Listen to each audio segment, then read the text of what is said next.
Welcome to the Slop Temple. We pray this video helps. You begin by opening Google Calendar or Meet. Google.com while signed into your Google account. Click Create or tap the plus event at the desired date and time to start quickly. Once the event form opens, choose the duration and then add Google Meet conferencing. That automatically generates a Meet link.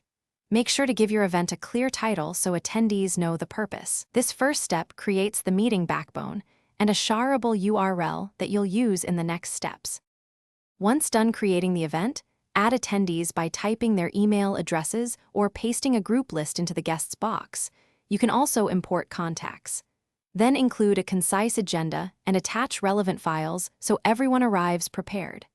Make sure to set the correct time zone and notification reminders and toggle guest permissions for inviting or modifying.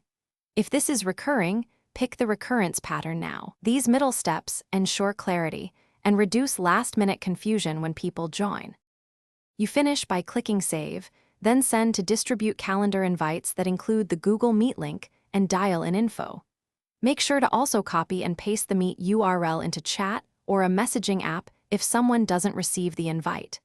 If attendees can't join, verify their email addresses, ask them to check calendar spam or promotions, and confirm your Meet access settings allow external guests. Finally, update the event if details change, so everyone has the latest information. Thanks for watching. Consider subscribing if we helped you.